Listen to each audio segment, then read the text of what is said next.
नमस्कार, प्रबोध आयुष के इस यूट्यूब चैनल पर आप सबका अपना स्वागत है।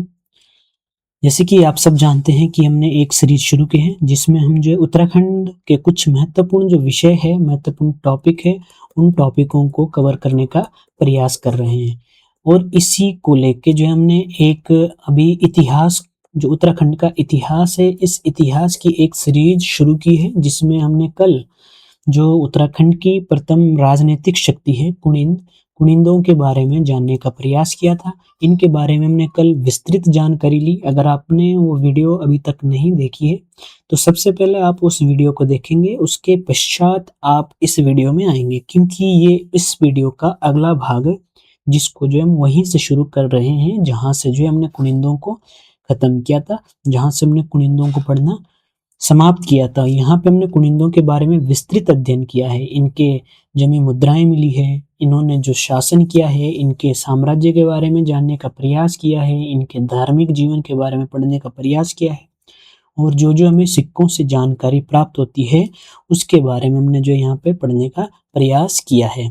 और आज उसी वीडियो का ये अगला भाग है, अगला टॉपिक है और इस टॉपिक में हम पढ़ने वाले हैं कुनिंदों के बाद जो उत्तराखंड में अगली शक्ति आती है, या फिर कहते हैं कि उत्तराखंड में जो उत्तराखंड का उत्तरी भाग दक्षिणी भाग है, उस दक्षिणी भाग में जो है कुछ बाह्य शक्तियों ने आक्रमण कर लिया था और इन शक्तियों ने जो है यहाँ पे शासन करना प्रारंभ किया था। तो उन्हीं शक्तियों में से हम आज पढ़ते हैं शकों के बारे में। अगर मैं शक की बात करता हूँ, तो शक जो है क्या है, जो मध्य एशिया है, ये जो है मध्य एशिया से भारत में प्रवेश किए थे। ये कहते हैं कि मध्य एशिया से जो ये भारत में आए थे। अगर हम उस समय की भारत की बात करते हैं, तो आपका जो पाकिस्तान है, पाकिस्तान के अलावा जो आपका अफ़गानिस्तान है, अफ़गानिस्तान के अलावा कुछ ईरान का जो भाग है, ये सभी भाग जो उस समय भारत के क्षेत्र में आया करते थे।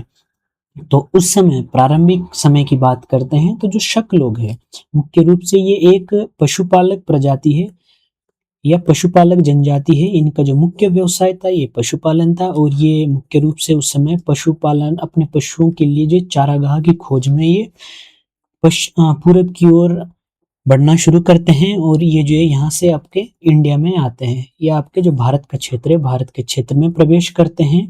और उस समय आप अगर देखते हैं, तो यहाँ पे जो मौर्य साम्राज्य है, मौर्य साम्राज्य अपने पतन पर था।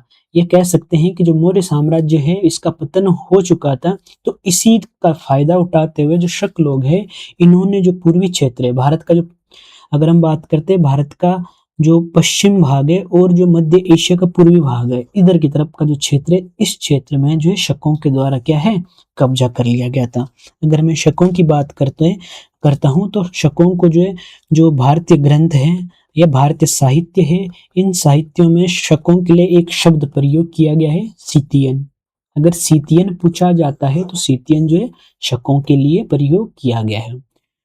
तो यहाँ पे जब ये लोग भारत में आते हैं, तो भारत में ये अलग-अलग शाखाओं में बँट जाते हैं और मुख्य रूप से ये जो है 5 शाखाएँ इनकी यहाँ पे शासन करती है। ये 5 शाखाओं में जो है यहाँ पे अलग-अलग हिस्सों में क्या है, अपना शासन स्थापित करते हैं। तो यहाँ पे इनमें से अगर हम बात करते हैं शकों की, तो शकों का एक प्रमुख जो शासक है, जिसका आप ज़िक्र सुनते हैं या सबसे प्रतापी शासक अगर पूछा जाता है, तो उसका नाम अगर आप सुनेंगे, तो वह है रुद्रदामन। अगर हम रुद्रदामन की बात करते हैं, तो ये शकों का सबसे प्रतापी शासक था, या कह सकते हैं ये एक ऐसा शासक है जिसके बारे में हमें सबसे अधिक जानकारी मिलती है। यहाँ पे जो रुद्रदामन है, ये संस्कृत प्रेमी इसको कहा जाता है। इसको जो है संस्कृत का अच्छा नॉलेज था और यहाँ पे ये जो है इसके संबंध में हमें जानकारी मिलती है कि इसके द्वारा एक जूनागढ़, अगर आप बात करते हैं, जूनागढ़ का अभिलेख हमें प्राप्त हुआ है। जूनागढ़ का जो अभिलेख है, यहाँ पे ये किससे संबंधित है, रुद्रदामन से। ये अभिलेख जो है आपके संस्कृत भाषा में इसको लिखा गया है। अगर इसकी बात करते हैं जूनागढ़ अभिलेख की, तो ये जो है संस्कृत भाषा में लिखा गया है। और इस जूनागढ़ अभिलेख से हमें जानकारी मिलती है कि जो रुद्रदामन है, रुद्रदामन के द्वारा जो सुदर्शन झील थी, उस सुदर्शन झील का जो है पुनर्निर्माण कार्य करवाया जाता है। अगर जूनागढ़ की बात करते हैं, तो जूनागढ़ आपके गुजरात में पड़ता है और गुजरात में ही आपके जो सुदर्शन झील है उसका निर्माण किया गया है और उसी सुदर्शन झील का जो पुनर्निर्माण का कार्य यहाँ पे रुद्रदामन के द्वारा किया जाता है। अगर हम बात करते हैं शकों की, तो शकों के द्वारा जो यहाँ पे चांदी के सिक्के जारी किए जाते हैं और ये जो शक राजा है, शक राजा जो है स्वयं को क्षत्रप नाम से पुकारते थे। क्षत्रप अगर आता है क्षत्रप, तो क्षत्रप कौन थे? शक राजा। जो शक राजा थे ये अपने को किस शब्द से जानते थे? क्षत्रप से।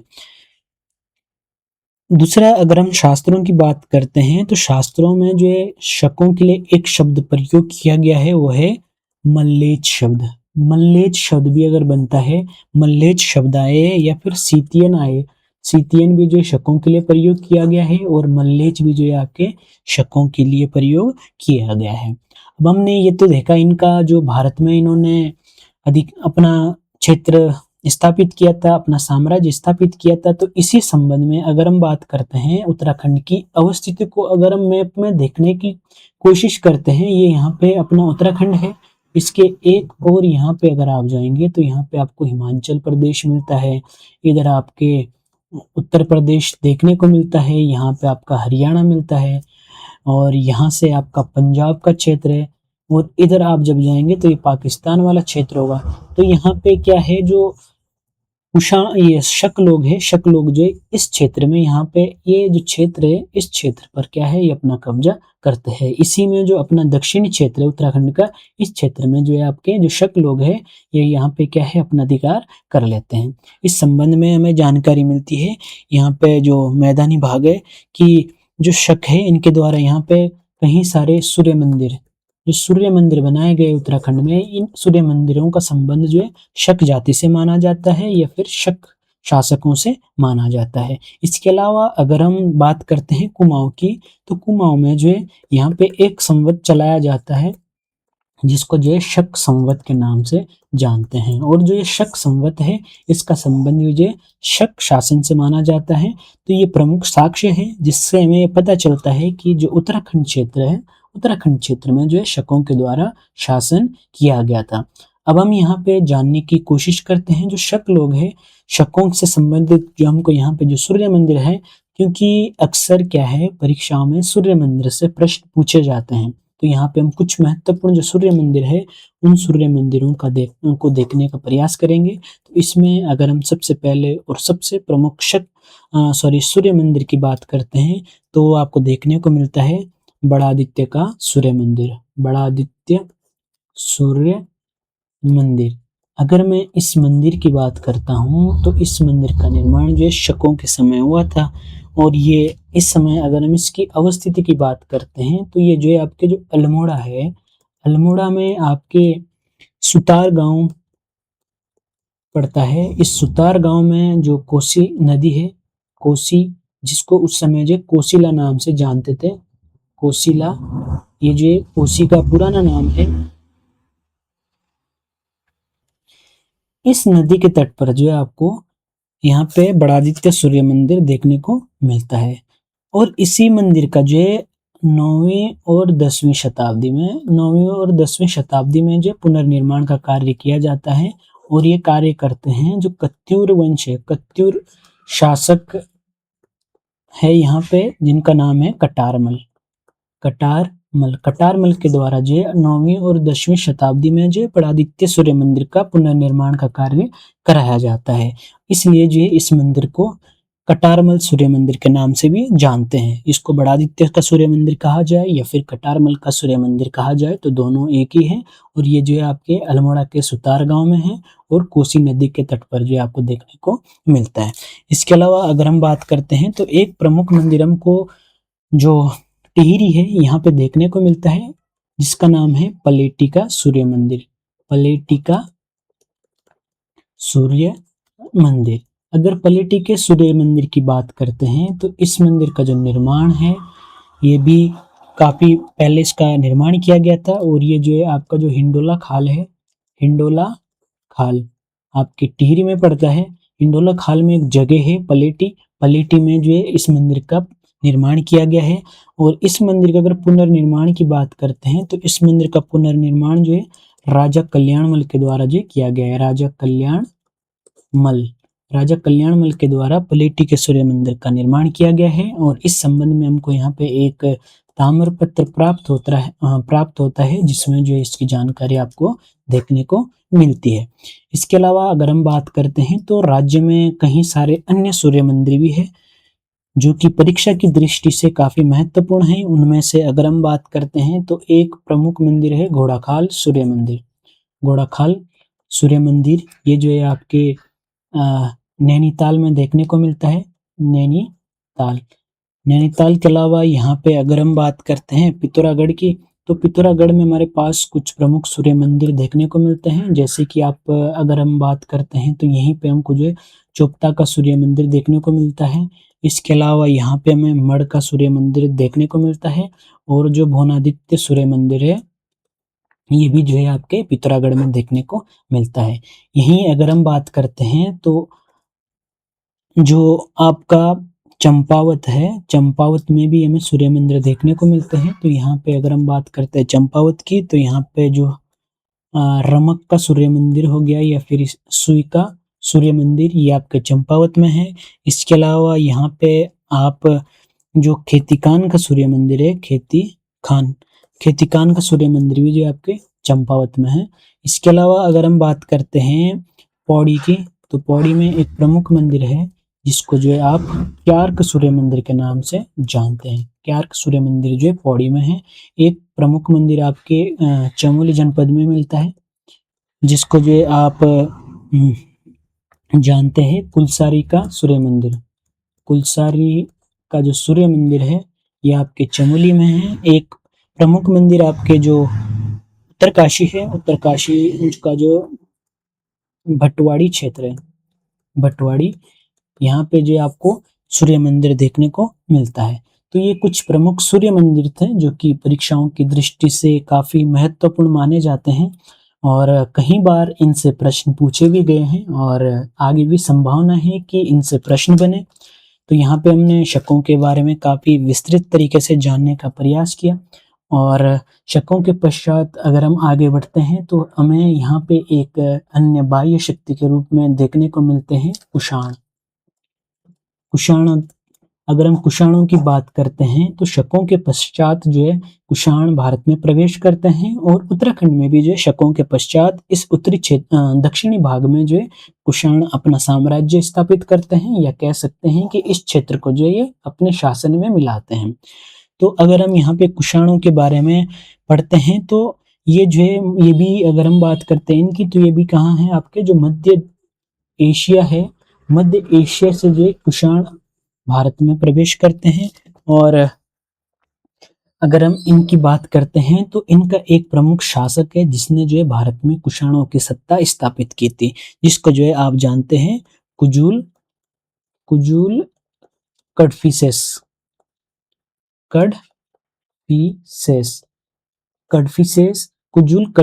कडफिसेस के द्वारा जो है भारत में कुषाणों की सत्ता को स्थापित किया जाता है। और ये आता है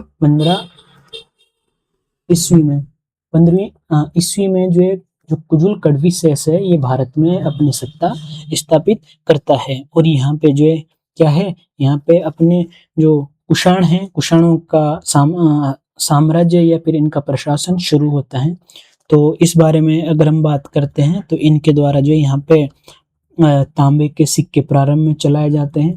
तांबे के सिक्के ये जो इनके द्वारा चलाए जाते हैं। इसके अलावा अगर हम बात करते हैं तो इनके द्वारा जो है यूनानी और इस खरोष्टी लिपि का इनके द्वारा प्रयोग किया जाता है। इन सिक्कों में जो है यूनानी और खरोष्टी लिपि हमको देखने को मिलता है।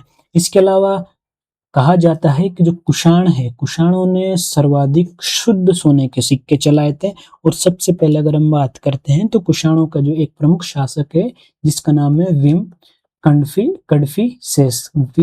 कडफिसेस के द्वारा जो सबसे पहले स्वर्ण सिक्कों को चलाया जाता है या सोने के सिक्कों को चलाया जाता है। अगर हम यहाँ विम कडफिसेस की बात करते हैं तो ये जो शिव का अनुयायी था या फिर भगवान शिव को जो ये मानता था। और जो इसके द्वारा चलाए गए सिक्के थे, इन सिक्कों पे हमें कुछ आकृतियां उकेरी मिलती है जिसमें मुख्य रूप से आपको त्रिशूल देखने को मिलती है। त्रिशूल है और नंदी है इसके अलावा डमरू, ये सब जो है इसके सिक्कों में हमको देखने को मिलता है, जिससे कि पता चलता है कि जो भीम कन्फ्यूशियस है ये भगवान शिव को मानता था। अब यहाँ पे हम बात करते हैं कुषाणों का जो सबसे प्रमुख शासक था, उसका नाम है कनिष्क। कनिष्क सबसे प्रमुख शासक है जिसने जो कुषाणों की सत्ता को और अधिक विस्तृत किया, अपने साम्राज्य को और अधिक मजबूत करने का जो कार्य है यहाँ पे कनिष्क के द्वारा किया जाता है। अगर मैं कनिष्क की बात करता हूँ तो 78 ईस्वी में जो ये गद्दी पर बैठता है और इसी समय 78 ईस्वी में जो है कनिष्क के द्वारा शक संवत को शुरू किया जाता है। शक संवत, यहाँ पे अगर प्रश्न बनता है कि शक संवत शुरू किया था तो ये किया था कनिष्क के द्वारा, और कब किया गया था तो यह है आपके 78 ईस्वी में। 78 ईस्वी में जो है कनिष्क के द्वारा यहाँ पे शक संवत स्थापित किया जाता है। अगर हम इसकी राजधानी की बात करते हैं तो ये अपनी राजधानी बनाता है पुरुषपुर। पुरुषपुर, और ये पुरुषपुर कहाँ है आपका, जो पाकिस्तान का वर्तमान पेशावर है, इस पेशावर को जो है अपनी राजधानी वहाँ बनाता है, जिसको पहले जो पुरुषपुर के नाम से जानते थे। इसके अलावा अगर हम यहाँ बात करते हैं कनिष्क की, तो ये अपनी जो दूसरी राजधानी है ये उत्तर प्रदेश में एक प्रसिद्ध जगह है भगवान श्री कृष्ण की से संबंधित मथुरा को जो है अपनी दूसरी राजधानी बनाता है। बात करते हैं मथुरा की, तो मथुरा को जो है अपनी दूसरी राजधानी बनाता है। यहाँ पे एक प्रसिद्ध इतिहासकार लेखक कह सकते हैं आप, जो जिनकी रचना है राज तरंगिणी, जिनका नाम क्या है, कलहण।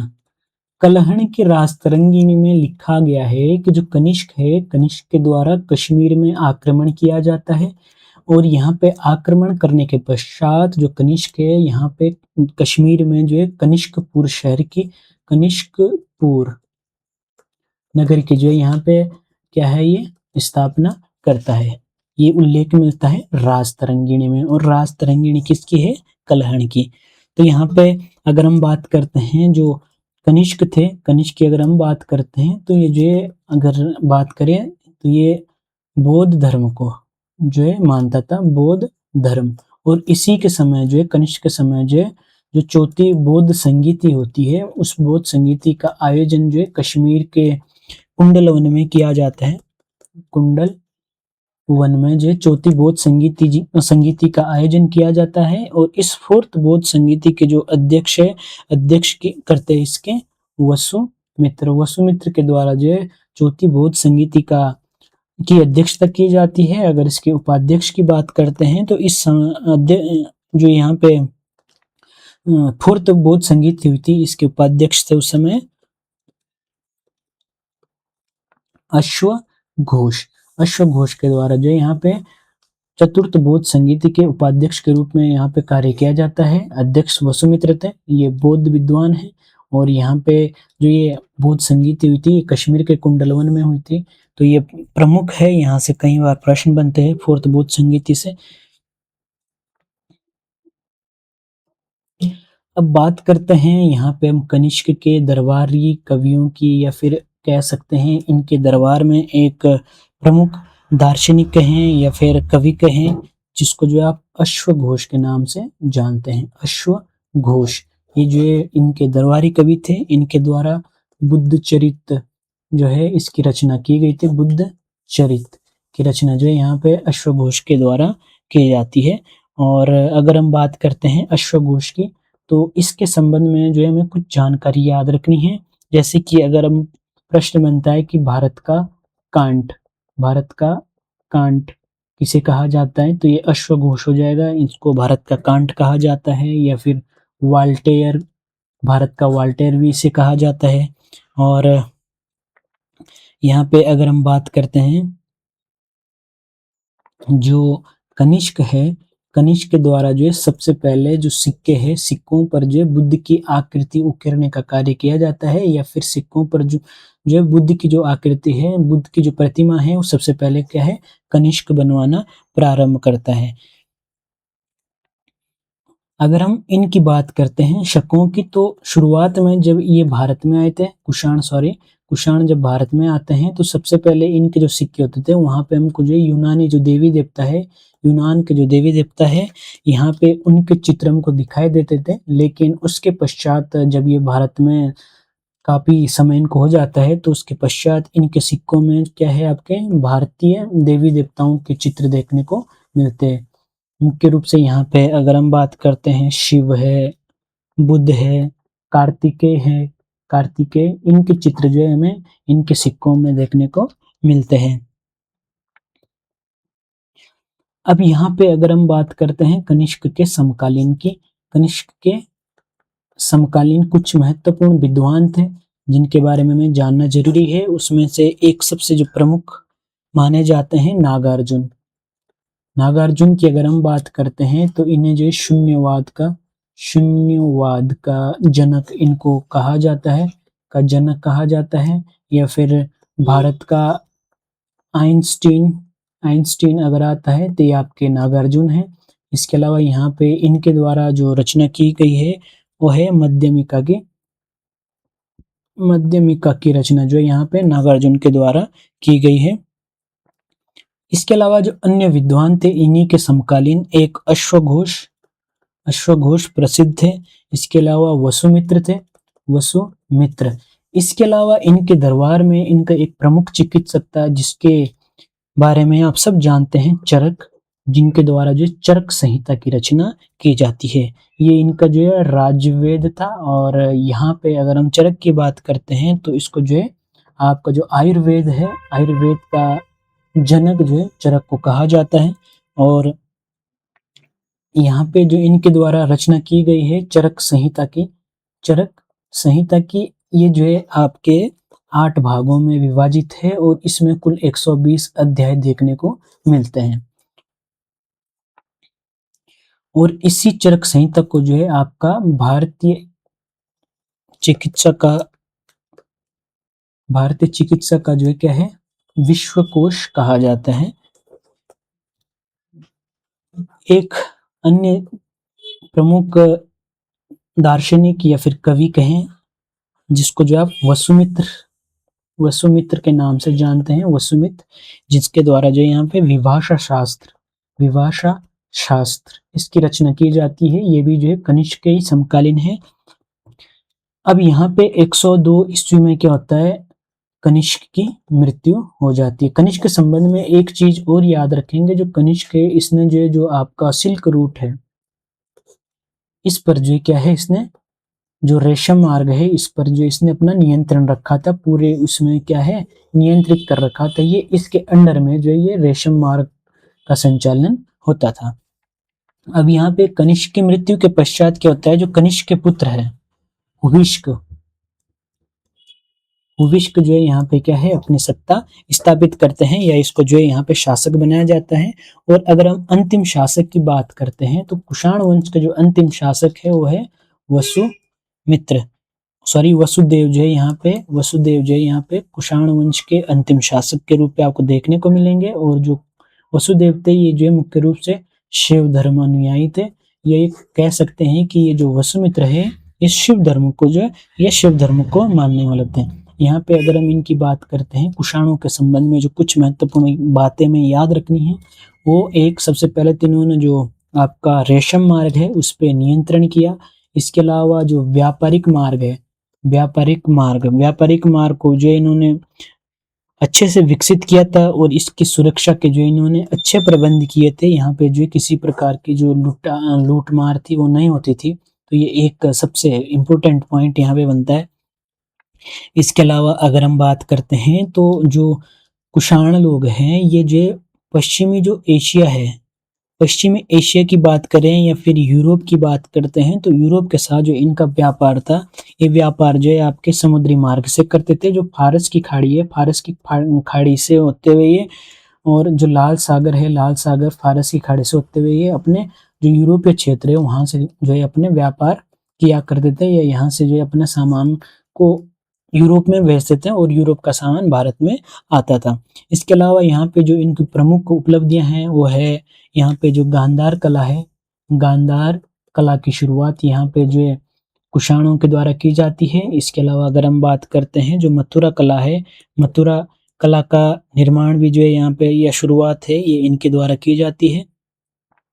यहाँ पे मथुरा जो शैली है इसका जो मुख्य रूप से श्रेय जाता है वो कनिष्क को जाता है। और यहाँ पे अगर हम बात करते हैं तो जो गांधार कला है इसमें सबसे पहले जो बुद्ध जी है, भगवान बुद्ध है, इनकी मूर्ति बनाई जाती है। और भगवान बुद्ध की मूर्ति बनाने का श्रेय भी जो है कुषाणों को जाता है। सबसे पहले इन्होंने जो है भगवान बुद्ध की मूर्ति बनाना प्रारंभ किया था। तो ये कुछ प्रमुख जानकारियां हैं जो कि कुषाणों से संबंधित थी। एक अगर आप अफगानिस्तान की बात करते हैं, अफगानिस्तान में एक प्रमुख शहर है बामियान। बामियान कुछ समय पहले काफी चर्चा में था, चर्चा में इसलिए कि यहाँ पे क्या है, भगवान बुद्ध की काफी ऊंची प्रतिमा बनाई गई थी उस समय कनिष्क के समय में। और यहाँ पे जो तालिबान लोग हैं, तालिबानों ने जो उसको तोड़ने का प्रयास किया। उसके पश्चात यहाँ पे अभी अगर हम देखेंगे तो अगर आप बामियान में जाएंगे तो जो बुद्ध की मूर्तियां थी जिसको तोड़ा गया था, इसको जो है पुनः जो है तालिबान के द्वारा उसको पुनः निर्माण का कार्य कराया जा रहा है, उसे जो फिर से बनाया जा रहा है। तो यहाँ पे बामियान शहर जो उस समय बुद्ध की मूर्तियों के लिए काफी प्रसिद्ध था। तो ये पॉइंट याद रखेंगे आप।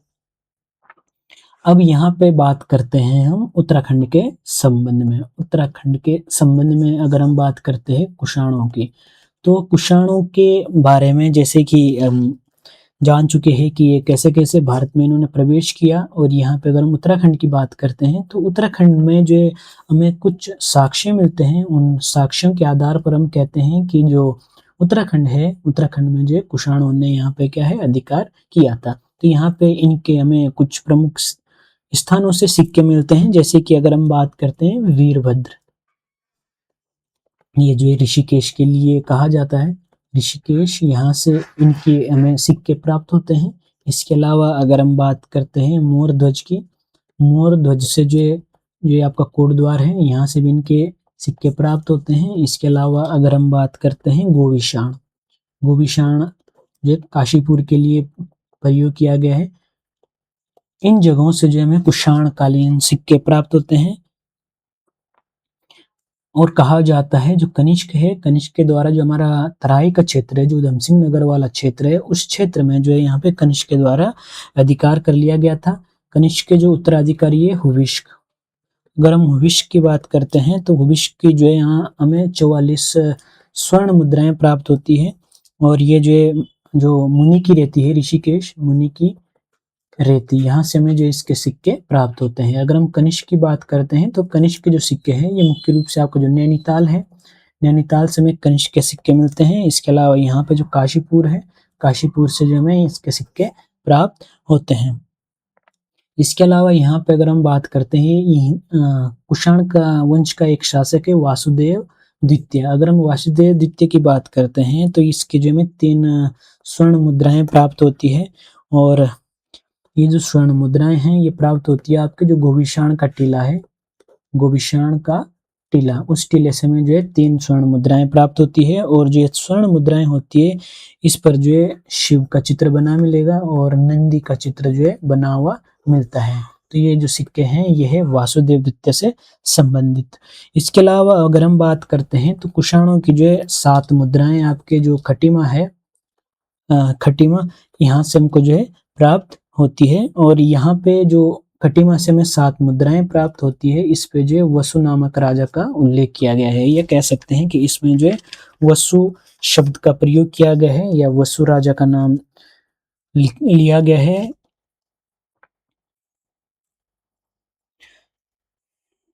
और यहाँ पे अगर हम काशीपुर की बात करते हैं तो काशीपुर से हमको जो है जो कनिष्क है, कनिष्क की यहाँ पे एक मुद्रा प्राप्त होती है, स्वर्ण मुद्रा, जिसको जो है नाणक, नाणक शब्द प्रयोग किया गया है। जो नाणक स्वर्ण मुद्रा है ये आपके काशीपुर से प्राप्त हुई है और ये संबंधित है कनिष्क से।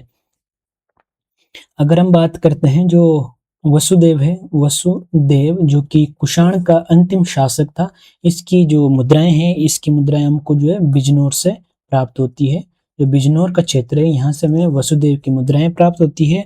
इसके अलावा अगर हम बात करते हैं कुषाणों के बारे में तो कुषाणों के बाद यहाँ पे इनसे संबंधित जो अन्य साक्ष्य है ये आपके मोर ध्वज से मिलते हैं। मोर ध्वज के अलावा पांडुवाला से मिलते हैं। पांडुवाला से जो है हमें कुषाणों के संबंध में जानकारी मिलती है। और जो भरत मंदिर है, भरत मंदिर से जब यहाँ पे उत्खनन कार्य किया जाता है इन जगहों पर, तो इन जगहों से जो हमें कुषाण कालीन अवशेष मिलते हैं जो कि हमें कुषाणों के बारे में जानकारी प्रदान करते हैं। तो ये जो हमारे शक और कुषाणों के बारे में कुछ महत्वपूर्ण जानकारी थी। इसके बाद जैसे ही कुषाणों का यहाँ पे पतन होता है, तो कुषाणों के पतन के पश्चात जो है यहाँ पे छोटी छोटी क्षेत्रीय शक्तियों का उदय होना प्रारंभ होता है। इसके अलावा यहाँ पे जो छोटे छोटे वंश है उन वंशों का उदय होता है और राज्य में अलग अलग जगहों पर जो अलग अलग वंश क्या है शासन करना प्रारंभ करते हैं। और इनको जो हम पढ़ेंगे अगली वीडियो में। इस वीडियो को हम यहीं पे रखेंगे।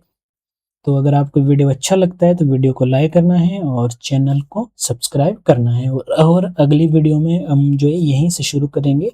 और जो हमारा अगला टॉपिक होगा वो जो अन्य शासन है, जो अन्य प्रमुख शक्तियां जिन्होंने उत्तराखंड में शासन किया था, उन शक्तियों को जो है अगली वीडियो में कवर करेंगे। और हम कोशिश करेंगे कि जो अगली वीडियो होगी उस वीडियो में हम जो चंद काल से पहले के जितने भी शासक थे, एक प्रमुख वंश है उसमें थोड़ा सा वक्त लगेगा, उसको छोड़ के इसको जो हम पूरा कवर करेंगे।